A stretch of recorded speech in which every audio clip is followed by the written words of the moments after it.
Hello people, this is my question time video that I do every week. Obviously because it's been summer, it's been off air because all politicians had a nice lovely break. So question time wasn't on air then, obviously it's back now. And this is just my opinion and my view on it. Because I feel that everyone should have an opinion. It's part of freedom of speech. And if people don't exercise that freedom of speech, then we lose it. It's as simple as that. I'm not saying I'm right, I'm not saying I'm wrong. I'm just having my opinion, and if you agree with it, that's fine. If you disagree with it, fine. I'll agree to disagree with you. So let's get the first question going. What others are saying. Our first question from Bisaya Akunyili, please. My question is, why was the pay cap lifted for some public servants and not all?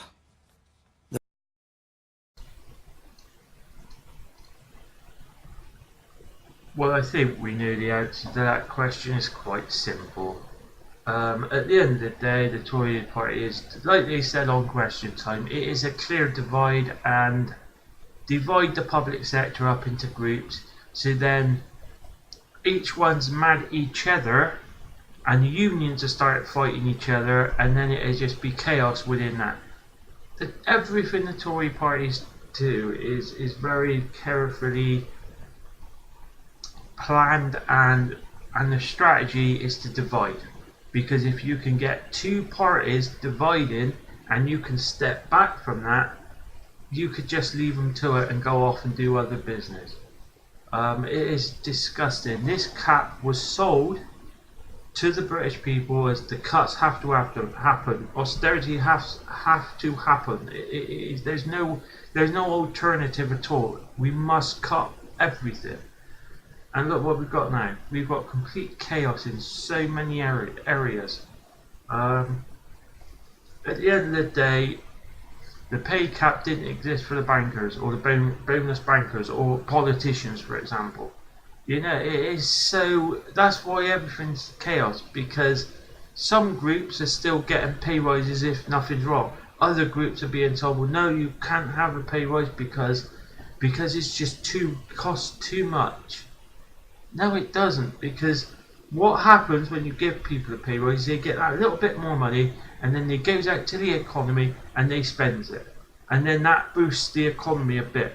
When you're denying people that, the economy starts to suffer because there isn't that extra money in the system. So what happens then is it turns into chaos like we've got now. The economy is slowing and everything goes to pants. And it was just Tories planning to cut the state back. Austerity was a choice that was sold very convincingly to the public, to the voters. And you know, now we're no better off than actually we're worse off now than we were in 2010, because the debt is almost doubled or tripled, I think it has. And that was from a party that told us by 2016 the debt would be almost gone. What's happened? None of that's come true. None of it. Oh, it's so frustrating. So what I'll do is I'll move on to the next question now. I personally think all public servants should get a pay rise, just like the MPs have, because that's what MPs are. They're public servants. They got a decent pay rise, so the rest of them should get a decent pay rise. It's disgusting that they haven't. And they're the ones that save your life, or run into a fire building to save your life in hospital. Police will protect you. It's disgusting what the Tory party has turned this country into. Right, I'll move on to the next question now. From Sally Armitage, please. Is Jean-Claude Juncker right when he said that Britain will live to regret Brexit? Yesterday, yes. Oh dear, the great Brexit problem. I can't believe how many people just swallowed all this. Oh, they takes all our rules, they control what we do. That is so not true. You know, the likes of Germany, the likes of France, you know, we're on the same level as them. would they give up their rules, their internal rules? No, they wouldn't. There's so much crap going on. And then to a degree it's pointless because we had the debate, we're leaving. People voted based on God knows what. But we're leaving, and the question is now, do we want to trade with them or don't we? Because that's the choice that's the choice on the table. If we choose to leave it completely, like the vote was clear, it was clear, people tries to muddy the water, but Dave Cameron made sure the vote was clear. It was to leave everything. If we do that, it would be economic disaster for the UK. We won't have no trade deals, no nothing. And obviously, if the pound, dollar or euro collapsed in that style, it would lead to depression in economies. That's how big this is. And, you know, people just do not understand that. Look at 2008. You know, 2008 at the time was all on the news. Oh, it's the biggest financial crash in history. Humanity's never been in so much trouble like this. We didn't feel the debt then as the average person on the street. It's only since the last 2 years. So it took years for that cost to filter through. And the same thing's going to happen with Brexit. It's going to take the best part of maybe 6-7 years for the true cost of Brexit to hit us. You know, just like it did in 2008 with the financial crash. It's going to take years, and I suppose it depends on what our politicians are doing right now. The politicians who's negotiating Brexit is actually laying the first level of foundations of a skyscraper. Yeah, that's the way I look at it. And if those foundations are not going to be solid because that Tory party is in a complete chaos, then when we start trying to build up and make a good go of Brexit, it's just going to collapse. And it makes it even harder the fact that the vote was so close. And, you know, but the vote was the vote. And I hate it because it always goes back to the vote, and it shouldn't be about the vote because the vote was very clear by 2%. Well, that's what the Brexiteers would say. Oh, well, we won the vote, yeah, but not enough for the landslide leaving that you want. But Dave Cameron was clear, you've got to leave it all. And that you can. On the scale that it would cost the UK and the knock-on effect it would do to the EU, you know, it's just, these negotiations are not going to go nice because of the scale of the money involved and also the debt. Yeah, alright, the EU may be in more debt, but that's because there's more of them. You know, the UK is a smaller country, but we're still in massive debt. Don't be delusioned that we're not. We're still in massive debt. The Tory party hasn't cleared any of the debt. They just uses the other term now, we've cut the deficit or something. It just annoys me how they twist it all the time. It's politics. It's part of politics. You've got to have two versions in order to be able to manoeuvre. But the Tory party never left themselves that. They got into power saying the cuts have to happen, we're going to make it happen, we're going to cut all regulation, we're going to do this, we're going to do that, and we're going to pay off the debt with all the cuts. What's happened? Nothing. The debt has got bigger and nothing's really happened. Councils have been forced to take massive cuts to their budget, and that's had massive consequences to a lot of areas. And the Tory party is in complete chaos because they're too busy infighting each other. The only thing the Tory party do very well, it keeps it within the party. They do that very well, where Labour Party is more open. There's more people that's willing to run to the media to stir up the crap, where the Tory party keeps it all in-house, it's all controlled. And I reckon that's because they know that if one of them comes out to try and put a knife in or something, they all turns on. So none of them do.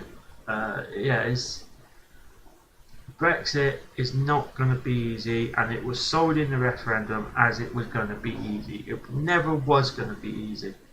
And if these foundations of negotiations now doesn't build a good enough foundation for both the EU and the UK, we're going to be in trouble. Because once one of the currencies collapse, the others are going with it. Be in no doubt about that, people. Alright, so now I'll be on question number 3. Right, let's go on to another question. Hilary Ossay, please. Hilary Ossay. In light of the Grenfell inquiry opening today, will we actually get any concrete answers as to why the disaster happened? Well, this again, for some reason, on the panel they didn't address the elephant in the room. You know, why did Grenfell happen? It happened because one, the Tory party slashed council's budgets, and what they'd done with this particular council, which was a very wealthy council, is they used that as a way of showing poorer councils that you can do things on the cheap. They put all this cladding up on all their high-rise, and then the Tory party looked at all the other councils that has got legitimacy when they say they can't afford it to go cheaper.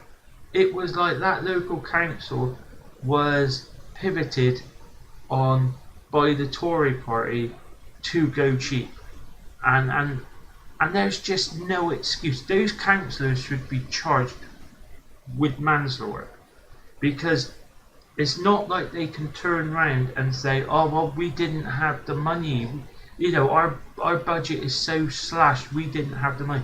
That was the one council in this country that did have the money in the bank.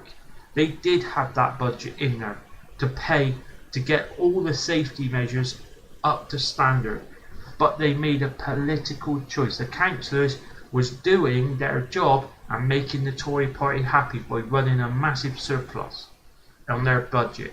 Instead of making sure that houses were safe for the poor to live in, they decided to save as much money as they can and go as cheap as they can, and the most important thing, break regulations. But then that's an even more complex thing, because what is the regulations? Well, one of the first things the Tory party did when they got into power was slash regulation.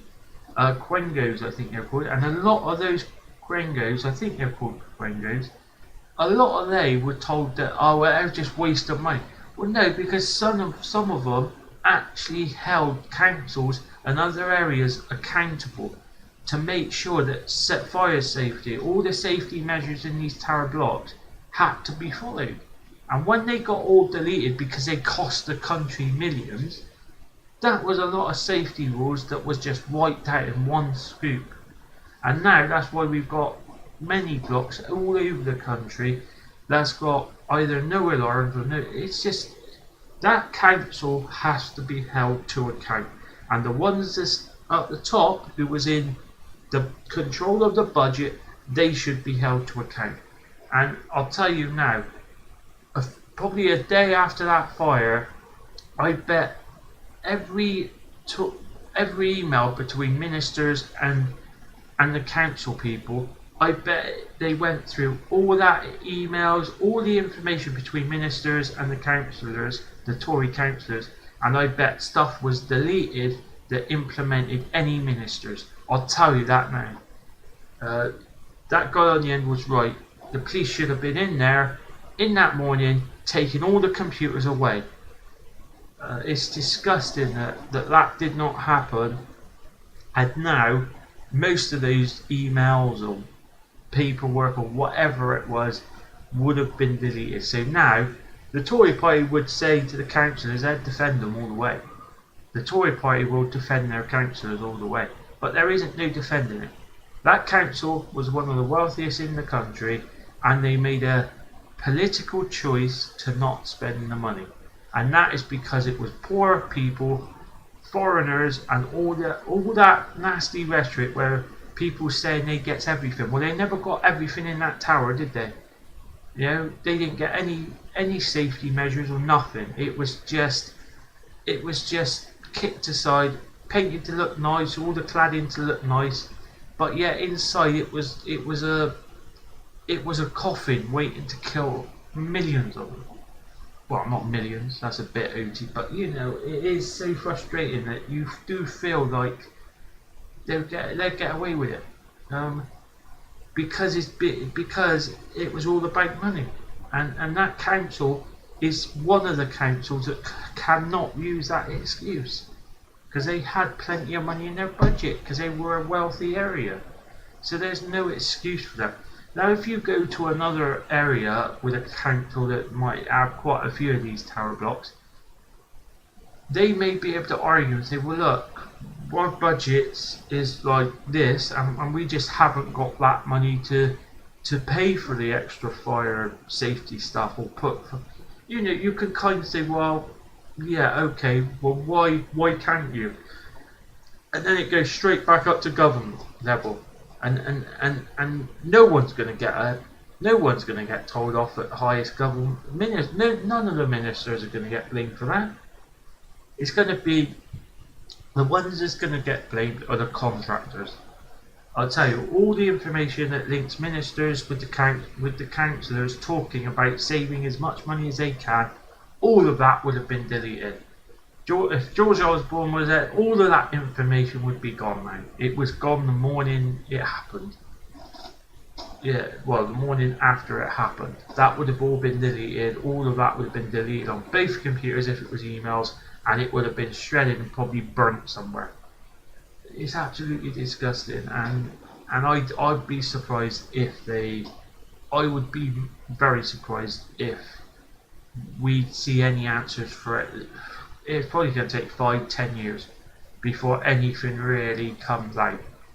And a lot of it depends on how long the Tory party stays in power. If the Tory party stays in power, they'll keep kicking this report down the road and until it really, I hate to say this, but until it really means nothing to the public. You know, 5-10 years from now, it'll be a painful thing because it should have never happened, because safety regulations were broken, and it's going to fall on the contractors.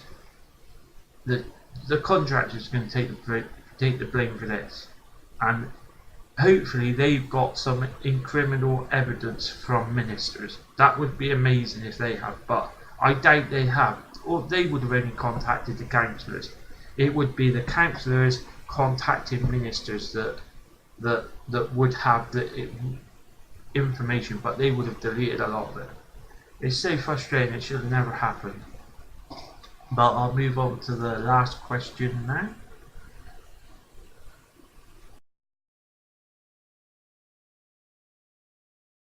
To switch subjects completely and take a question from Simon Greenberg, please. Simon Greenberg.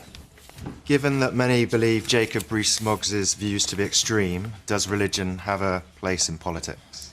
ReesMogg, who said abortion in any sense.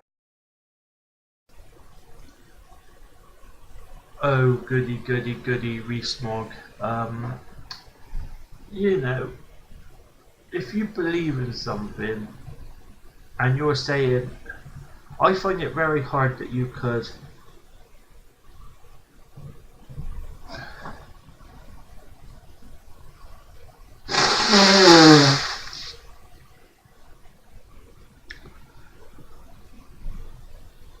I find it very hard that someone could separate what they believe to be true and their political view to be complete opposite to that.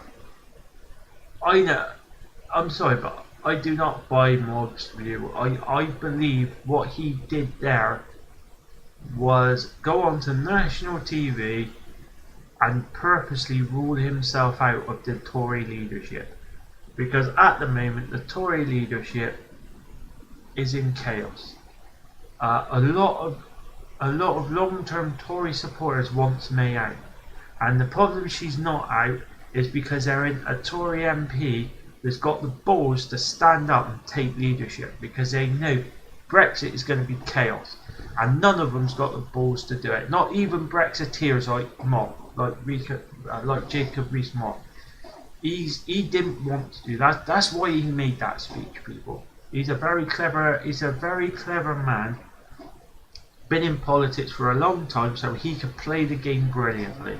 And what he did that day was ruling himself out of being a Tory leader, because he knows if he could alienate half of the population of females, there's no chance that he would get voted as a Tory leader. And that's exactly what he did. And he used religion to do it. The fact that he's voted to see massive cuts in welfare didn't really affect his religion there about Karen, did it? A hypocrite at the highest level, and he's manipulating people. That's what the Tory party do so clever, is they manipulate people. He didn't do it because I even question if he believes that. My view is he did that to make sure that he rules himself out of the leadership. And in a way, it's quite funny because it's kind of backfiring on him now, because for a change, a Tory MP is actually being honest, and he's gaining more credit for that from the people. So the very thing that he thought would rule him out of the Tory leadership is probably actually helped him more, which wasn't the plan. So, you know, he's got to try and keep saying things to try and not really damage him, but enough damage him to make sure that he would not be leader. Because he don't want to be a leader, just like no other Tory MP, because they know at this moment in time, whoever is the leader of the Tory party is in for chaos, because they're infighting like hell. And you know, it's a complete joke of an issue. And also, you know, is there anything wrong with having religious views and wanting to be Prime Minister? I find it very hard to believe that you could go against something as a Prime Minister that your faith is the complete opposite. So I find that's a very complex and hard question to answer. You can flip on it and just say, oh well, no, that's not a problem. But no, I find that a very hard question to answer. Because if, let's say for example, Jacob was leader, do you think that he would protect women's rights to an abortion as Prime Minister, when his true beliefs, if that's what they are, is against that? I find that very difficult to believe that you could do such a thing. And like Tim, Lib Dem leader, he was an honest man, and he was finding it really hard to answer the question about gays. And you know, that's the type of people we want in politics. We want honest people with a conscience. But Tim gets attacked for that and kicked out of public life. I just find it very... the public asks way too much of people in public lives or in any position of power these days. And I just feel Tim, Lib Dem leader at the time of the election, was being honest, but because he was being honest, people hated him for it. You know, he was being honest to his religion, and I suppose that's honesty, and he should have been rewarded for that, but instead he was attacked for it. And I suppose Jacob is in the same position, but he's doing it for a strategy purpose, because he doesn't want to be leader of the Tory party. Right then, that's the first question time out the way. It was a little bit longer than I wanted it to be, but you know, once you get going, I find it hard to stop. So yeah, thanks for watching. Until next week for next question time. Ta-da.